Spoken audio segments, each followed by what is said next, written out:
नकीबुल्लाह महसूद को क्यों और किससे कहने पर गिरफ्तार किया गया।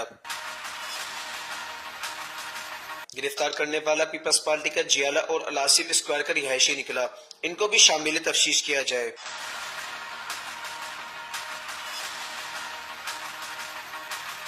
आगे की कहानी सुन लें।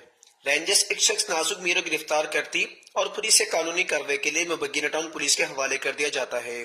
जमानत पर रिहाई के बाद वही मुलजिम राव अनवर और उसकी टीम की आंखों का न सिर्फ तारा बन जाता है बल्कि वो इस कदर ताकतवर हो जाता है कि अलासिफ स्क्वायर की यूनियन का सदर भी बन जाता है।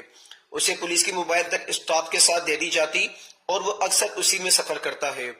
पुलिस की मदद के जज्बे और मुल्क के वसीतर मफाद में यही शख्स चौकी इंचार्ज अकबर मुल्ला के जरिए पुलिस को इत्तलात फराहम करने का जरिया भी बनता है। फिर एक रोज नकीबुल्लाह उस शख्स से दुकानें किराए पर लेने के लिए राब्ता करता है, 1 लाख रुपए देता है, रसीद वसूल करता है। 8 लाख रुपए के लिए नकीब उसके सामने गांव में मौजूद रिश्तेदारों को फोन करता है। उस फोन के अगले रोज ही नकीब अपने 2 दोस्तों के साथ उठा लिया जाता है। तो अब एक पुलिस एहलकार तो वादा माफ के तौर पर सामने आने को तैयार है, लेकिन क्या पुलिस की सरकारी मोबाइल किसी ऐसे शख्स के हवाले करना जो संगीन मुकदमे का मुलजिम रहा हो किस कदर कानूनी है और फिर क्या कार्रवाई होनी चाहिए।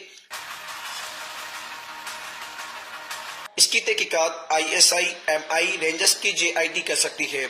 सिंध पुलिस और सिंध हुकूमत तो अपने साथी मुलजिम SSP राव अनवर को बचाने के लिए इंक्वायरी टीम बना सकती है।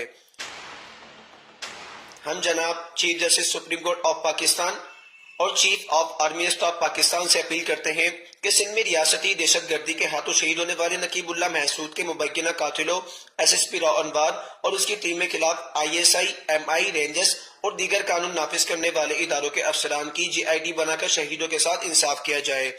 पुलिस अफसरान अपने साथी को बचाने के लिए हर मुमकिन कोशिश करेंगे।